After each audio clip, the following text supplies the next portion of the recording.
En el año 91, si no me equivoco, un sacerdote de la zona sur se me acercó un día, o nos juntamos un día y me comentó que en la reunión de los curas de la zona sur de Santiago se había comentado que el fin de semana anterior a la reunión que habían tenido había desaparecido la marihuana en toda la zona sur y se había llenado la zona sur de pasta base.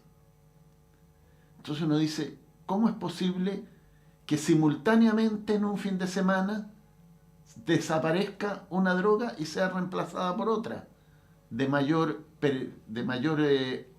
¿cómo se llama? Generadora de mayor Sí, dependencia y más dañina además? sí. ¿Ya? Eso lo puede hacer una industria. Y estamos hablando del año 91. ¿Ya? No estamos hablando del 2023, sino que del año 91. Entonces uno dice, si eso pudo pasar el año 91, entonces íbamos en un camino y no nos dábamos cuenta que íbamos en ese camino. Bueno, pero eso, a ver, no quiero como distraerme demasiado del punto de tabla, pero eso también nos habla de una dirigencia política local medio ensimismada, como que cree que todo lo que nos ocurre tiene que ver con Chile, que la migración ocurre solo en Chile, que el narcotráfico ocurre solo en Chile. eh, Bueno, y culpamos al gobierno por los problemas que a veces son mucho más Como la difíciles de crisis abordar. económica La global. crisis económica global, el problema de las migraciones.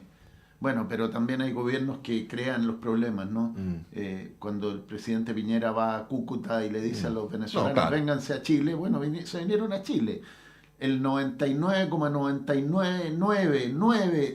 99,999% del millón de venezolanos que hay, o sea, del millón de venezolanos que hay, ¿cuántos serán los patos malos? ¿500? Mm. No más de 500. Y, y 999.990, no sé cuánto ya el número, Pero se entiende, sí, son está. gente que aporta mucho y que lo hace bien y que vino a hacer las cosas bien, pero pareciera como que todo fuera pésimo. Mm. Y en eso yo creo que hay una cultura en nuestro país de que lamentablemente está monitoreada por dos medios de comunicación que tienen mucha influencia en la generación de la cultura en el país, que son los dos diarios escritos más importantes que, eh, que tienen una posición política muy derechista, ni siquiera conservadora, porque no defienden valores, defienden poder. Mm. ¿Ya? La derecha defiende su poder, los conservadores defienden determinados valores. Por eso se confunde la derecha con los conservadores. Mm. Pero, pero estos medios defienden su poder y ayudan a crear esta desinformación de que lo que pasa en Chile es causado solo por nosotros. Y como tú decías, ¿cuál fue la palabra que usaste? Usaste una palabra que éramos como Ah, ensimismado. ensimismados, Ujú. como si las cosas que ocurren en Chile solo fueran causadas por los chilenos. Y por eso yo cuando tú me preguntaste por esto de Ecuador, yo dije alerta Chile, Ujú. ¿ya? O sea, lo que está pasando en Ecuador es gravísimo, pero también puede pasar en Chile. Sí, pues bueno, queremos darle la bienvenida. Estábamos conversando con Andrés Palma, a la integrante de la coordinadora feminista 8M, ex convencional constituyente, Alondra Carrillo. Alondra, bienvenida. Gracias por estar acá esta mañana. Hola, muchas gracias por la invitación. Sí, bueno, estábamos hablando de Ecuador, pero les quiero proponer, aprovechando que llegó a Alondra, pero le vamos a dar una vez más la palabra a Andrés para que Alondra se instale bien, para Listo. que se tome su café y todo el cuento. Eh, sobre el fallo de ayer de las ISAPRES, estábamos hablando más temprano con Juan Carlos Said. Él plantea que las ISAPRES ya son definitivamente inviables, que hay que pensar en una solución institucional, pero al mismo tiempo esto se vuelve muy un tironeo de trincheras, ¿no? Quería preguntarles cómo ven ese tema, más aún porque es la Corte Suprema la que de alguna manera está dando cuenta de una situación abusiva por parte de las ISAPRES que se había prolongado durante mucho tiempo, ¿no? Soluciones institucionales que nunca se implementaron y ahora, por decirlo de alguna manera, ya todo reventó de una manera con carácter de problema sistémico, ¿no? Bueno, ¿cómo ves esa disyuntiva, Andrés? Yo no veo disyuntiva. Ujú. Yo veo que las ISAPRES están a punto de desaparecer, porque hay dos que están quebradas. Lo dije en un programa hace como 3 meses atrás aquí. Lo publiqué en un artículo en un medio digital. Hay 2 ISAPRES que están quebradas, que son, yo entiendo, las mismas 2 que suspendieron la posibilidad de nuevas afiliaciones el día de ayer a raíz del anuncio del fallo de la Corte Suprema. Esas 2 no tienen otro camino que la quiebra. Y las otras, ante los fallos de la Corte Suprema, también van a quebrar. ¿Ya? O sea, en realidad el análisis que yo hice dentro del contexto del Foro para el Desarrollo Justo y Sostenible en el que yo participo, de los resultados de la ISAPRE, es que hay una ISAPRE que es muy nueva, que va a poder seguir funcionando, y 2 ISAPRES que podrían llegar con si capitalizan lo que tienen que devolverle a los usuarios por el fallo anterior de la Corte Suprema, es decir, lo transforman en capital, es decir, en lugar de devolvérselo a los usuarios, lo hacen partícipes de la sociedad, como con un aumento de capital por ese monto. Hay 2 que sí pueden funcionar en esa lógica, porque requerirían un aumento de capital. No tienen recursos para devolver lo que tienen que devolver, pero si lo capitalizan. Ahora, al capitalizarlo se disuelve la propiedad, porque seríamos cientos o cientos de miles de propietarios de un pedacito chiquitito de esas sociedades, y los actuales propietarios pasarían a ser muy minoritarios, o sea, aproximadamente quedarían con el 10%, el 15% de la propiedad, y el resto seríamos accionistas múltiples. Yo digo, hablo en primera persona porque yo estoy en una ISAPRE. Entonces, el sistema, tal cual como funciona hoy día, no va a seguir funcionando. O van a quebrar todas las ISAPRES en un proceso escalonado, digamos, o alguna va a tener que adquirir a los afiliados de esas que van quebrando, ¿ya? Va a haber una concentración, pero la única solución es la dilución de la propiedad, que sería muy bueno, porque a fin de cuentas los actuales propietarios son los que han llevado el sistema a esta situación. Alondra. Bueno, llegamos a esta situación después de haber acumulado una década de sentencias contra las ISAPRES que fueron incumplidas.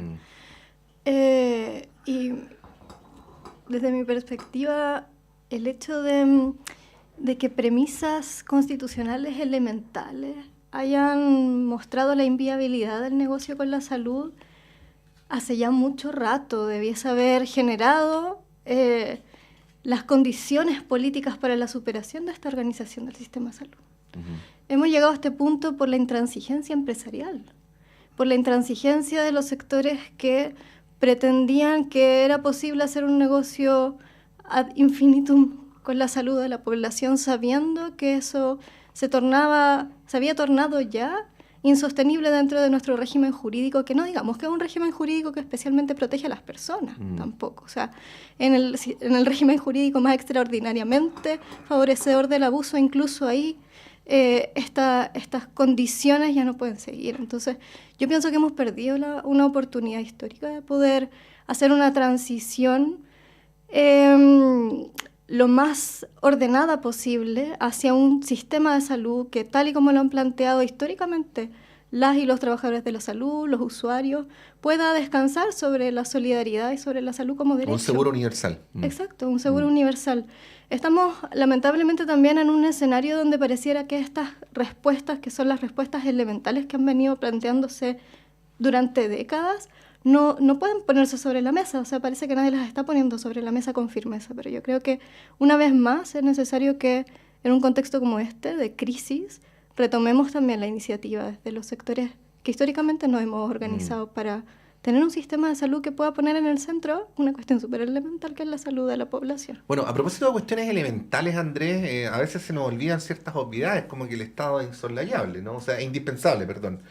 O sea, cada vez que finalmente los privados colapsan o hacen crisis, el que se tiene que hacer cargo de resolver el tema es el Estado, ¿no? Bueno, ahora pero en sí. este caso lo ha intentado varias veces. El presidente Elwin presentó un proyecto de reforma al sistema de ISAPRES que no contenía el seguro único de salud, pero era un proyecto de reforma bien interesante. Después lo mismo intentó el presidente Frey. El presidente Lagos, cuando presentó el proyecto de la ley Auge, proponía un fondo común entre ISAPRE y FONASA, es decir, avanzando, porque la idea era avanzar hacia un seguro único de salud. La presidenta Bachelet presentó la idea del Fondo Único de Salud y todos esos fueron rechazados en el Congreso porque la modificación a la ley de ISAPRES requería o requiere más que una mayoría, requiere una supramayoría, ¿ya? Entonces, bueno, y la gente sigue votando por los que no quiere cambiar el sistema de salud para mejorarlo, pero vota por los que no quieren cambiarlo. Es una contradicción muy propia de la sociedad chilena. Sí. Bueno, son las 8:56, estamos esta mañana con Andrés Palma y con Alondra Carrillo. Vamos a dejar enunciado el tema para volver a conversarlo en el segundo bloque.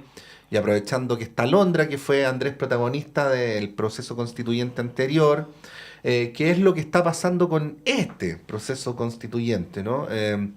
Hay mucha preocupación por la deriva que ha ido adquiriendo el liderazgo del Partido Republicano en términos de contenido, pero también me permitiría agregar una suerte de estado de ánimo de la población que no es una tincada, sino que está siendo señalada por las mismas encuestas que la vez anterior anunciaron el triunfo del rechazo, y que oscila entre la indiferencia generalizada y un ánimo de rechazar que viene incluso de antes de la elección, que continúa después de la elección, que no ha cambiado sustantivamente luego de la propuesta de los expertos y que ahora incluso podría irse acrecentando, ¿no?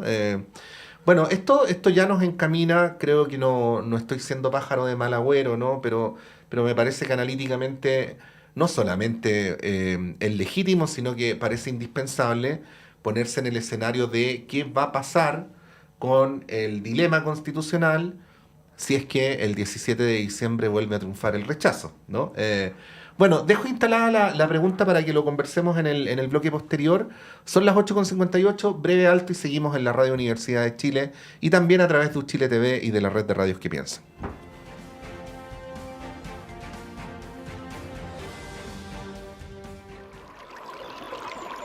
Aguas Trayén o Cascada en Mapudungún es la mejor agua purificada con tecnología de última generación. Para más información, visite su página web www.aguastrayen.com.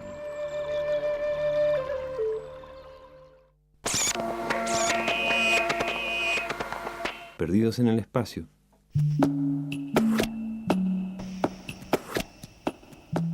Tanta música nueva y tan breve la existencia para darse cuenta.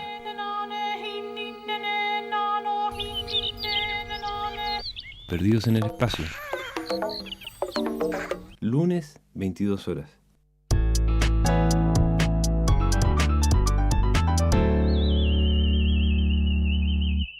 Damos esperanza cuando hay optimismo y angustia cuando hay tristeza. El ruculismo no sirve para nada, pero es absolutamente indispensable. Poetas ruculistas, conducido por el expedicionario Javier Yaxacóndor, por la poeta indisciplinada Rosa Espinosa y el poeta pseudo-místico Francisco Jiménez Buendía. Todos los sábados, 22 horas, por Radio Universidad de Chile.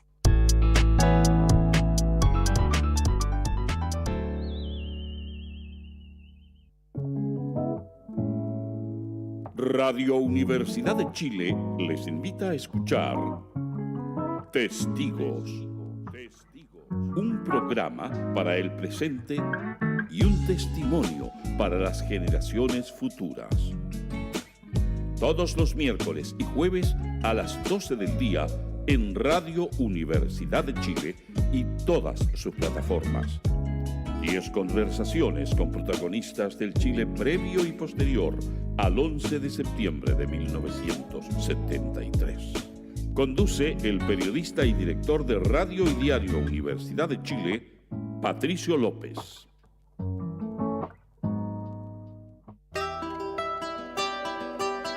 Radio Universidad de Chile te invita a escuchar cada miércoles a las 16 horas Rocadictos. Un espacio donde te enterarás de terremotos, sequías, erupciones volcánicas, aluviones y todo lo que ocurre en torno a las ciencias de la Tierra en nuestro país y el mundo. Todo eso es motivo de conversación en Rocadictos.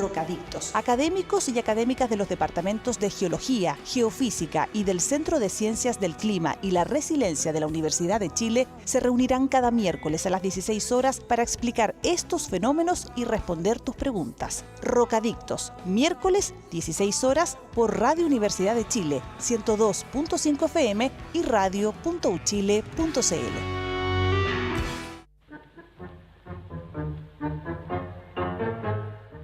Mano a mano con el tango, con los NIN, usted ya lo sabe, todos los sábados de 10 a 11 de la mañana, por supuesto aquí en Radio Universidad de Chile, 102.5 de la frecuencia modulada.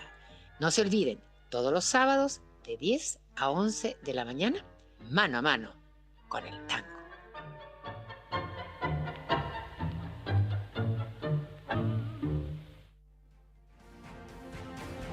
El Departamento de Prensa de Radio Universidad de Chile trabaja para mantenerlo informado. Radio Análisis, una transmisión conjunta de las radios que piensan.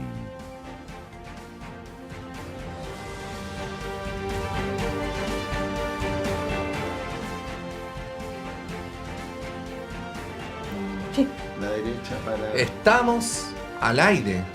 ¿Dónde decían eso? En 31 minutos, ¿no? Sí. Estamos al aire. Con esta mañana con Andrés Palma, con Alondra Carrillo. Yo creí que iba a decir con calcetín con romos. Con calcetín con romos man, y tenemos ahí en las calles a Juan Carlos Bodoque, ¿no? Así, con la nota verde. Sí, vamos a establecer en pocos minutos un contacto con él. Pero antes de ir con Juan Carlos Bodoque, que está en las calles de la ciudad, vamos a continuar con la pregunta que yo había hecho antes de la pausa, que es el dilema constitucional, porque que no ha resultado un dilema sencillo, y estamos en un escenario que era bien difícil de prever, pero que es el que es, y que bueno, nos plantea la dificultad, vamos a decirlo así, al menos a priori, ¿no? Que está pareciendo tener una salida exitosa de este segundo intento por lograr una nueva constitución. Quería preguntarles cómo lo ven. Yo obviamente quería partir por Alondra porque bueno, ha vivido muy intensamente todo este proceso. Sí. Bueno, este nuevo proceso no muy intensamente, sí, claro, como ha pasado con, diría yo, la mayoría de la población, y especialmente con las fuerzas sociales, los sectores sociales que nos volcamos al proceso constitucional anterior, y que primero fuimos excluidos del diseño del nuevo proceso, pero luego también se ha producido una enorme desafección social respecto de este proceso. Yo creo que esa es una de las características más generales que ha atravesado el proceso en términos de la relación de la población con él. A mí me parece extraordinaria la cantidad de votos nulos que hubo en la elección del 7 de mayo también. Es bien, ¿no?, fuera de lo común, la verdad. Es bastante fuera de lo común, y yo creo que no hemos tomado nota con la suficiente como preocupación de lo que eso manifiesta respecto de, bueno, las condiciones de legitimidad o ilegitimidad del proceso también, que se expresan en una voluntad así, y un proceso que tiene un carácter también en su diseño que hacía previsible la situación en la que nos encontramos ahora, a merced de un órgano que, en la medida en que no representa proporcionalmente a la población, sobre representa a los sectores ultraconservadores. O sea, el Partido Republicano no sacó la mitad de los votos del país, pero tiene la mitad del órgano. Y eso es producto del diseño también, ¿no?, de este proceso, del diseño del momento electo, que tiene hoy a prácticamente todas las fuerzas progresistas rezando porque el órgano electo no haga nada, ¿no? y porque nos quedemos con lo que hizo el conjunto de designados. Bueno, pero además tú participas de un mundo al que ya no le gustaba mucho el texto del comité de expertos, entonces... Además, por sí. supuesto, sí, desde el punto de vista de la lucha socioambiental, y yo creo que ahí incluso Andrés está de acuerdo con nosotros, ¿no? O sea, la continuidad del régimen privatizador de las aguas es una cuestión que uno se pregunta, bueno, ¿cuál es el sentido de un cambio normativo tan grande como un cambio constitucional si pilares del régimen de desposesión de la población siguen vigentes en el nuevo texto, ¿no? En relación a eso? Y por supuesto, desde el punto de vista feminista, el órgano es paritario, pero no consagra la paridad en el texto, y además de que cuestiones que habían avanzado en mínimos de dignidad para las mujeres en nuestro país, como el reconocimiento del derecho al cuidado, del trabajo doméstico y de cuidado, están indefendiblemente fuera del texto constitucional. O sea, no hay razón para que eso no esté, salvo que la vida de las mujeres no importa, ¿no? Y para subrayar, por si alguien no siguió el hilo, ¿no? Y eso tú estás hablando del texto del comité de expertos, ¿no? Estoy hablando del texto del comité de expertos. No de Entonces, las indicaciones republicanas. Solo para, sobre las indicaciones republicanas, un par de cosas, ¿no? Estamos a merced de lo que haga el Partido Republicano con la UDI. Esa es la verdad. Y desde nuestro punto de vista no hay nada que nos haga pensar que de eso va a salir algo que sea mejor que lo que hoy día existe. Porque además, si observamos, y esto es lo último que diría, si observamos el capítulo de reforma constitucional de la Comisión de Expertos, tenemos una comisión, o sea, una propuesta constitucional que es más difícil de reformar incluso que la que existe hoy. Entonces, eso a los movimientos sociales, y particularmente a los sectores del movimiento feminista donde yo participo, también la coordinadora feminista 8M, o sea, hay un diagnóstico muy claro acerca de que Chile necesita una nueva constitución, pero no cualquier nueva constitución, y parece que esta no va a ser la respuesta. Andrés Palma. Mira, cuando estábamos en la tanda comercial, sí.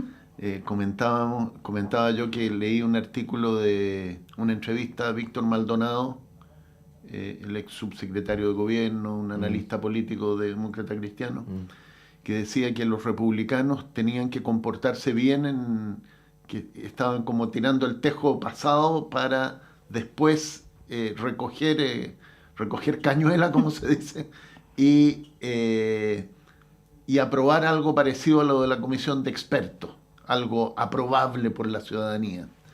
Pero yo creo que no es así, porque yo creo que los republicanos viven hoy día el síndrome del alacrán. ¿Ya? Ustedes saben cuál es el síndrome del alacrán, ¿no es cierto? Sí. Que el sapo accede a pasar al alacrán por el que no por puede el río, ir contra su naturaleza. Por el río, y el alacrán igual mata al sapo y se mueren los dos porque no pueden ir contra su naturaleza. Y yo creo que el ambiente que se crea en el mundo republicano con el triunfo, no van a poder con su naturaleza. Ellos sienten que pueden retrotraer el país, y ni siquiera retrotraerlo, reconstruir el país desde un punto de vista valórico, desde un punto de vista organizacional, con el que ellos sueñan. Y les fue tan bien que casi lo pueden lograr si es que suman a la UDI y logran convencer a la ciudadanía. ¿Ya? Entonces yo no creo que ellos vayan a... yo creo que el síndrome del alacrán los va a matar. Sí. Bueno, esto nos lleva a una cuestión de carácter más general, ¿eh? Porque uno, o sea, institucionalmente estamos trabajando en ejes paralelos, los periodistas, y siempre he dicho que esto es peligroso porque tiene una suerte de formación profesional, trabajamos los temas de la realidad bajo el formato de noticias, como si la noticia de acá no tuviera nada que ver con la de al lado, y estamos en el mismo país, de alguna manera todos los fenómenos se interrelacionan, ¿no? Y hago esta introducción porque lo que tú planteas, Andrés, nos lleva también a la pregunta respecto a cuál válida es la tesis que parece imponerse o que parece ser prevalente en la conducta de los actores políticos chilenos de distinto tipo, ¿no? Porque de la interpretación del resultado de la última elección se ha dicho, voy a decirlo de la manera más simplificada posible para no explayarme, que, comillas, Chile giró a la derecha, ¿no? Pero cuando uno ve, por ejemplo, el resultado del Partido Republicano en la última elección, y esto lo reconoce el propio Luis Silva, la gente no votó por la doctrina del Partido Republicano. la gente votó contra la delincuencia y contra la migración y interpretó que el Partido Republicano ofrecía para esos dos problemas puntuales mejores soluciones, aun cuando, ya sabemos, ninguna de las dos cosas tiene nada que ver con el debate constitucional. Entonces, yo creo que ni siquiera eso, yo creo que la gente vota por la oposición. o vota contra el gobierno de turno, también podría ser, ¿no? Pero de ahí a deducir que el país se ha vuelto, por ejemplo, ultraconservador en lo valórico, o que preferiría un sistema político de carácter más autoritario, o que preferiría la enajenación del Estado a su mínima expresión. Yo no logro encontrar, y puede ser mi incapacidad intelectual, pero no logro encontrar en las encuestas, en los estudios, evidencia de eso, ¿no? Pero bueno, no solamente las derechas, sino también las distintas variantes del oficialismo, más de alguna vez han actuado bajo el supuesto de que Chile giró a la derecha, ¿no? Bueno, ahí quería preguntarles cómo ven eso, porque eso es en parte también, digámoslo así, lo que tiene envalentonada a la oposición en el debate legislativo, ¿no? Alondra. Yo creo que esas lecturas vienen desde hace un buen rato, ¿no? O sea, cómo se interpreta también el triunfo de Boric en la segunda vuelta presidencial. Ahí hubo una primera discusión, yo me acuerdo, ¿no? Sí. Que era, bueno, Boric pudo ganar porque se moderó, o pudo ganar porque fue capaz de movilizar, porque la amenaza de Kast también fue capaz de movilizar a un sector de la población que votó en autodefensa, que son las mujeres y la juventud popular, ¿no? Y si observamos los datos, esos son los sectores cuyo crecimiento electoral son los que favorecen. Alondra, y fue muy evidente porque en un sistema de voto voluntario donde la gente no iba a votar, no estaba yendo a votar en las comunas populares, creció mucho en la segunda vuelta. Exactamente. De la región metropolitana, para empezar. Sí. Pero lo que tú subrayas es también lo que marca la diferencia de este escenario, que es que ahora ya no hay voto voluntario, tenemos un voto obligatorio con inscripción automática, que es una realidad electoral extraordinariamente diferente a la que habíamos conocido en toda la historia como electoral chilena, ¿no? Antes teníamos inscripción voluntaria y voto obligatorio. Al menos yo pienso que lo que estamos viendo es una crisis que permanece abierta, que es una crisis que ha exigido respuestas que por diversas razones no han logrado interpretar satisfactoriamente el sentir del conjunto de la población o el sentir de un sector mayoritario de la población. Y en la medida en que esa crisis siga abierta y sin respuesta, yo creo que no está dicha la última palabra sobre el curso de la politización de este momento histórico de nuestro país. Y veo muy difícil que un partido como el Partido Republicano sea capaz de ofrecerle al país una vía de resolución de esta crisis, pese a que está alineado con una tendencia global de salida de la crisis, que es la tendencia al giro autoritario de las democracias contemporáneas, que es una cuestión que vemos pero no dura en mucho, otros países. O sea, no dura mucho. Si uno ve Estados Unidos, donde la tradición es que los presidentes tengan 2 periodos, Trump solo tuvo 1. Sí. Si uno ve Brasil, donde también había la posibilidad de una reelección, Bolsonaro tuvo un solo periodo. Puse 2 casos que no alcanzan a marcar tendencia, pero es para que los tengamos en cuenta, ¿no? Puede ser, Perdón, no termina, Londra.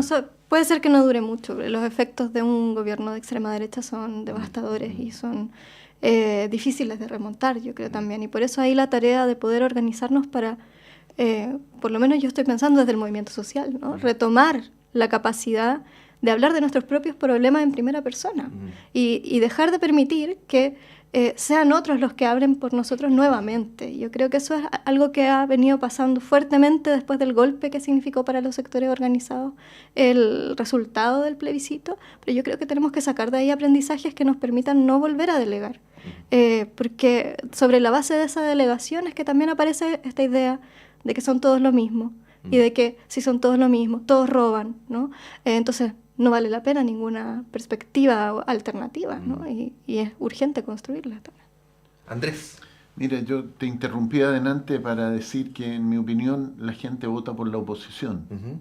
Y ese es un fenómeno global.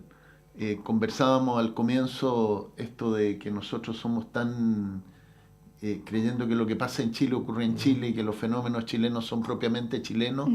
Y hoy día, con las redes sociales en mayor medida, los fenómenos son mucho más globalizados, los movimientos culturales se comunican mucho más rápidamente. Estamos en un periodo en el cual lo que ocurre en un lugar impacta en otro en una medida muy significativa. Y sin retardo, digamos, es como en los mismos momentos. Lo que pasó en Ecuador, ¿no es cierto?, nos está impactando. Yo comentaba hace un rato. Pero yo creo que no es que la gente se derechice o se izquierdice. La gente está insatisfecha con que no se le entregan soluciones y se va al polo opuesto al que está en el poder y no le entrega soluciones. Pero el sistema político en general tiende a actuar como si fuera cierto que el país se derechizó, po. Pero, o sea, basta ver las agendas políticas, las pulsiones claro, de los pero actores. el país no hay que olvidar que solo un año y medio antes el país se había izquierdizado de una manera que nadie había previsto, digamos, con la elección justamente de la Convención Constitucional. Nos habíamos ido a otro lado y el país había vivido una situación y todos creíamos que el país se había izquierdizado y que esto tenía... Y después viene el rechazo y el país se derechizó. Entonces, vamos, yo creo que la gente vota, hoy día el gran sentimiento de la gente es la disconformidad con lo que ocurre, con lo que vive, y vota en contra de. O sea, el error de Boric o de los seguidores de Boric en la segunda vuelta fue creer que la gente había votado por Boric. Ujú. La gente había votado en contra de Kast. ¿Ya?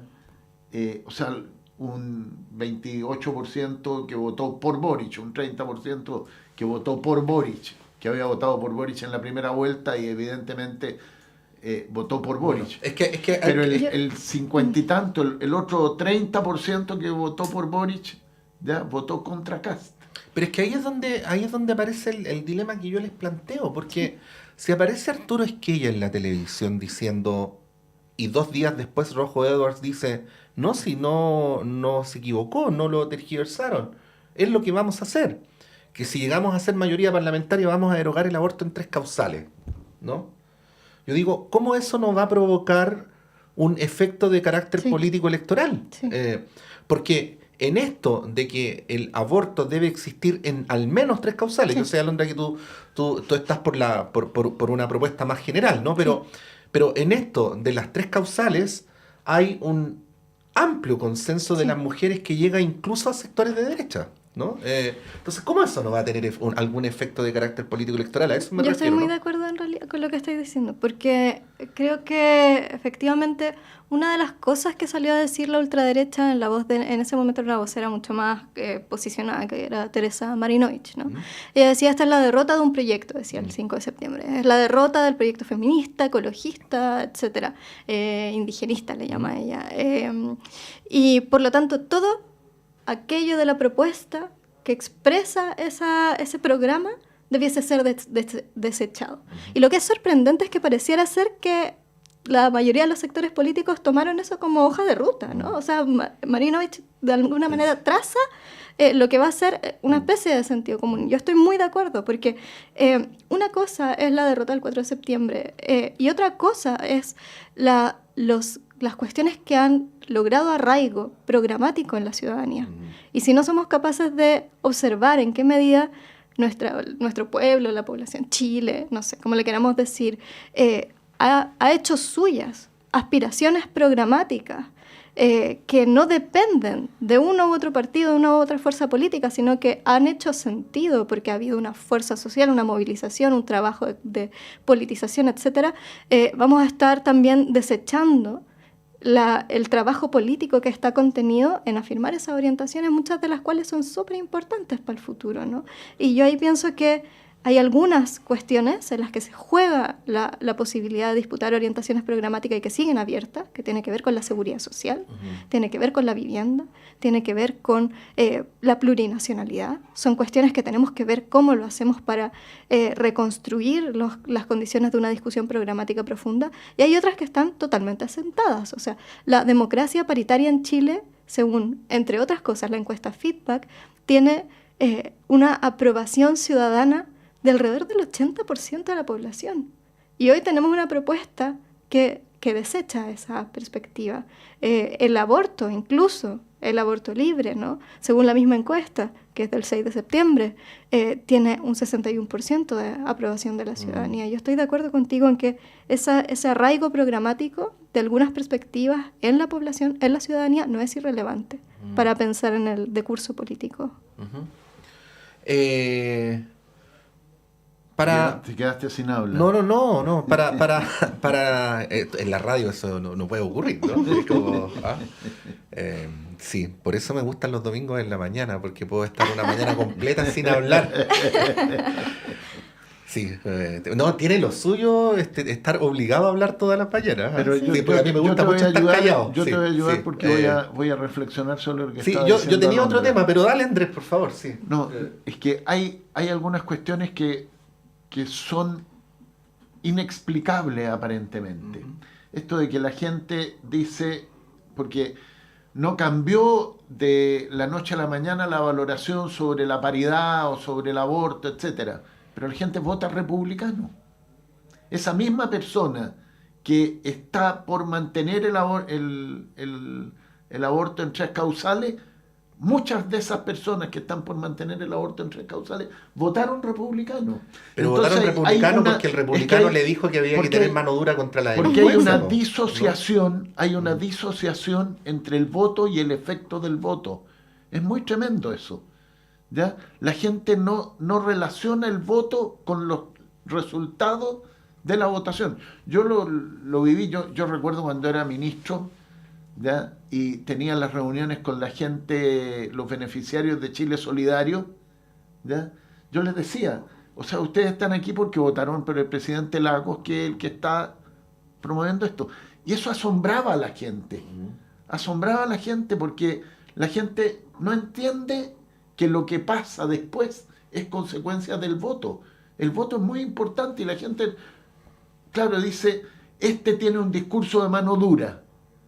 Puede que después no tenga ningún impacto en el resultado de la situación de delincuencia, pero no asocia el comportamiento posterior del electo con el voto que le dio. Y eso tiene que ver con esto, todos los políticos son iguales, todos los políticos son corruptos, en el fondo no hay una reflexión sobre lo que propone cada uno. Entonces, y eso tiene que ver con votar por personas y no por ideas. Las democracias fuertes, por ejemplo la democracia alemana, tú votas por partidos y los partidos presentan programas en las elecciones y los gobiernos se conforman cuando entre los partidos llegan a acuerdos para realizar un programa de gobierno y no por una persona como ocurre aquí en Chile, que tú votaste por el candidato tanto y después él puede hacer lo que quiere. Es que perdón. Sí, dale, Alondra, sí. No, es que estoy teniendo flashbacks de la Comisión de Sistema Político.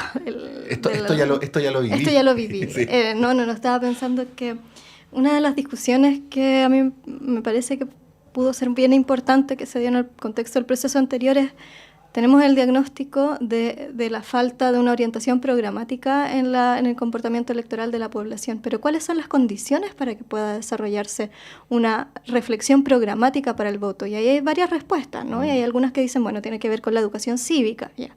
La importancia de la educación cívica para poder reconstruir algunos de esos puentes que parece que están cortados, ¿no? Que impiden que las personas puedan reconocer el carácter unitario, en el fondo, del acto del voto. O sea, yo estoy votando y estoy delegando la responsabilidad política de expresar mi posición a una fuerza política determinada que tiene una orientación programática determinada. Pero yo creo que también ahí hay otras cosas que han dificultado ese pensamiento programático en la población. Yo me pregunto qué tan posible es en nuestro país, con nuestra historia, que la población desarrolle un pensamiento programático en torno a una actividad política que la expulsa continuamente, que se presenta como monopolio de un pequeño grupo de la población, que se presenta como monopolio de estructuras partidarias que expresan cada vez menos sectores organizados de la población, cuando las formas de politización que se han generado en los últimos,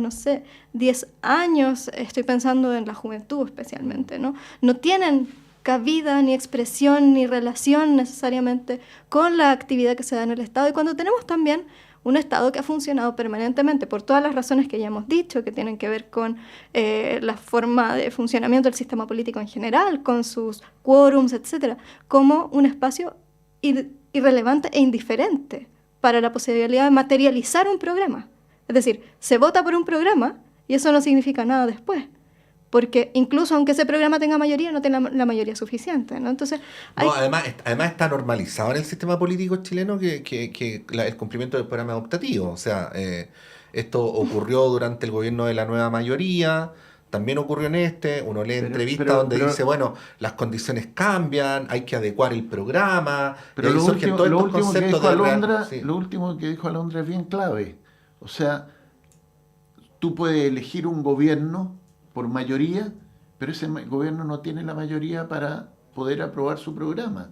Lo que pasa con el presidente Boric hoy día, ¿no es cierto? Bueno, de eso debería hacerse cargo el debate constitucional actual. Bueno, y eso fue parte de lo que discutieron. Sí, y no resolvieron porque dejaron el sistema electoral pendiente. Es que una cosa es que los sistemas políticos tengan saludables y necesarios contrapesos de poder, y otra es que el sistema político se traduzca en la anulación del poder. O sea, transformando la institucionalidad en un ente inmóvil que es incapaz de canalizar las demandas de la población, que es lo que nos viene pasando hace varios gobiernos. Sí. Bueno, no lo resolvimos en términos del sistema electoral, yo también estoy de acuerdo, pero sí hay una propuesta contenida en el proyecto constitucional que generó la Convención Constitucional en términos de sistema político que busca eso, la posibilidad de la expresión de la voluntad popular en el sistema político, que es una cuestión, sin eso, la disputa programática yo no sé en qué momento va a poder presentarse realmente, ¿no? Ahora, esto es como la discusión de que fue primero el huevo o la gallina. Yo sé que unos científicos demostraron que primero fue el huevo, pero ¿qué fue primero, el huevo o la gallina? O sea, yo creo que evidentemente falta educación cívica, pero aunque tengamos educación cívica, la gente puede votar por mil razones distintas y no... Yo creo que el tema de la vinculación del voto con la delegación, esa entrega de poder que decía Alondra hace un momento, no está en el sustrato nuestro. No está... Sí. Se perdió, yo creo que la gente entiende mucho más la lógica del mercado que la lógica de la política. Es un triunfo del neoliberalismo y de la cultura que impuso la dictadura. La gente dice, no, yo cuando voy a comprar, mis pesos pesan. ¿Ya? Esto que ocurre hoy día en la educación, que van los padres de los niños y le dicen a los profesores, pero si yo le pago el sueldo. ¿Ya? A veces ocurre en la universidad también, ¿eh? Pero bueno, eso no lo dejamos pasar. Ya, bueno, ¿qué fue primero? ¿No? ¿Qué fue primero? ¿Dios creó al ser humano o el ser humano creó a Dios? No vamos a abrir ese debate ahora, tenemos que llegar al final del panel, pero si querías agregar algo al final, Alondra, para cerrar, lo puedo. Sí. No, yo estoy... últimamente he estado pensando harto a raíz de los 50 años, como haciendo un repaso, ¿no?, de nuestra historia, del legado dictatorial, pero también de la forma en la que salimos de la dictadura, las condiciones de salida de la dictadura. Y yo también ahí pienso, o me pregunto, ¿no?, si las circunstancias serían diferentes si es que las condiciones de la transición pactada no se hubiesen impuesto como se impuesto, no se hubieran generado como se generaron. Porque creo que en dos sentidos, ¿no? Por una parte, las condiciones de impunidad que han caracterizado la transición, que yo creo que van muy de la mano con las condiciones para el desarrollo de fuerzas políticas, ¿no? Pero también en un segundo sentido, que es, bueno, esta idea de hemos llegado, ustedes vayan para la casa, ¿no? Y ahora nosotros nos hacemos cargo.